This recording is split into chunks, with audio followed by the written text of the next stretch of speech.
हाय, आपके साथ मैं हूँ Surabhi Sharma. India TV YouTube channel subscribe करिए, बेल आइकन दबाएं। और इस वक्त केंद्रीय स्वास्थ्य मंत्री डॉक्टर हर्षवर्धन भी एक प्रेस कॉन्फ्रेंस कर रहे हैं। अब आपको वहां लेकर चलते हैं।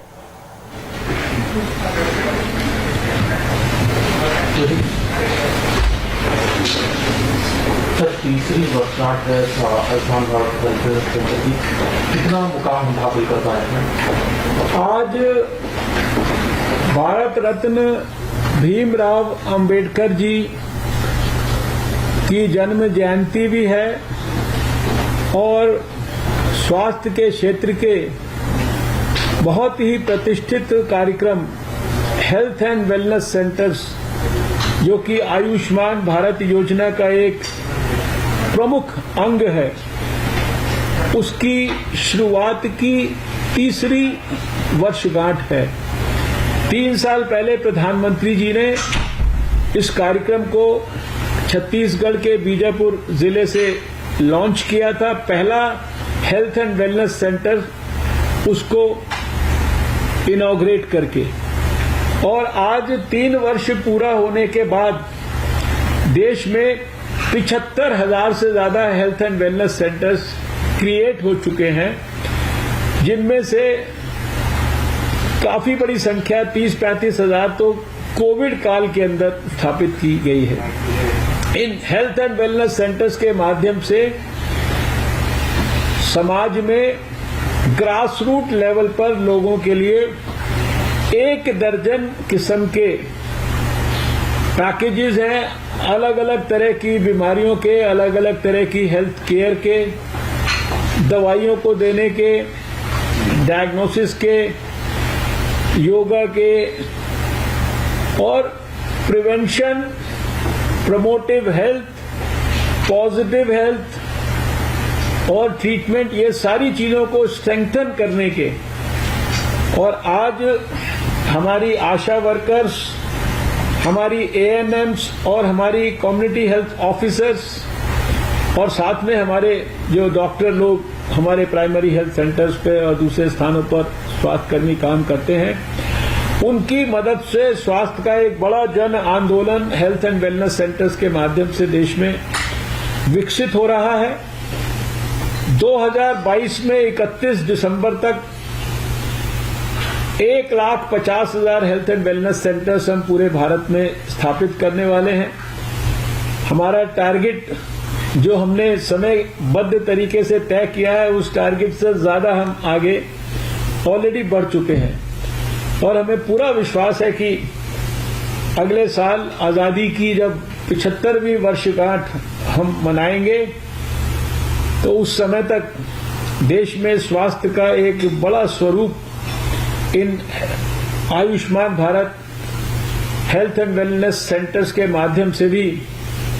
बड़े पैमाने पर प्रस्तुत हो चुका होगा। स्वास्थ्य एक जन आंदोलन के रूप में बड़े पैमाने पर विकसित हो चुका होगा और हम निश्चित रूप से देश के लोगों की स्वास्थ्य समस्याओं को और ज्यादा प्रभावी ढंग से सॉल्व कर पाएंगे, उनके स्वास्थ्य को बेहतर कर पाएंगे। सर, लेकिन इस समय में जिस तरह की गंभीर चुनौती हमारे देश के सामने है, आज भी 24 घंटे में 1,85,000 से ज्यादा केसेस आए। स्थिति इतनी गंभीर है कि 10वीं की परीक्षाएं तक रद्द करनी पड़ी हैं सीबीएसई की। इस बारे में सर आप क्या अपील करना चाहेंगे, क्योंकि बहुत सारे राज्य ऐसे हैं जो कि अभी भी एसओपी का ठीक से पालन नहीं कर पा रहे, खासतौर से कुंभ मेले का अगर मैं जिक्र करूं तो। देखिए, जो कोविड के बारे में तो बड़ा स्पष्ट है, बार बार सभी लोगों ने ये कहा है, सभी लोगों ने देश के लोगों को ध्यान दिलाया है कि कोविड एक नया वायरस जो 1.25 साल पहले देश और दुनिया के सामने आया, उससे बचने के लिए सबसे इम्पोर्टेंट है कोविड अनुरूप व्यवहार, और जिसमें सबसे इम्पोर्टेंट है मास्क को ठीक से पहनना, अपने हाथों को साबुन से धोते रहना, 2 गज की दूरी बनाकर रखना और भीड़ के इलाकों से बचना। अब किसी पर्टिकुलर एक्टिविटी की बात मैं नहीं करता, लेकिन जहां कहीं भी ये सारे नियमों को पालन हम लोग नहीं कर पा रहे हैं, वो निश्चित रूप से हमारे समाज के लिए, वो कोविड के परिप्रेक्ष्य में निश्चित रूप से वो खतरनाक है। इसलिए जितना जल्दी हम अपने आप को वापस कोविड अनुरूप व्यवहार की ओर लेकर आएंगे, उतनी ही जल्दी ये बढ़ते हुए केसेस कोविड के इनको कम करने में हमें सफलता मिलेगी। सर, जिन राज्यों में थोड़ा ज्यादा केस बढ़ते हैं, महाराष्ट्र वगैरह, वहां से आपकी बात हो रही है, और खासतौर से वो क्योंकि उन लोगों ने वैक्सीन की कमी का भी बहुत जिक्र किया था कि वैक्सीन की कमी होगी। हाँ, देखिए, मैं ये बात कई बार कहा है कि देश में कोई वैक्सीन की कमी नहीं है। भारत सरकार सभी स्टेट्स को वैक्सीन देती है। आगे वैक्सीन को अपने अपने प्रदेशों में जहां पर वैक्सीनेशन सेंटर्स हैं वहां पर समयबद्ध तरीके से पर्याप्त मात्रा में पहुंचाना, उसको मॉनिटर करना, उसकी मेटिकुलस प्लानिंग कराना, ये जिम्मेदारी स्टेट्स की है।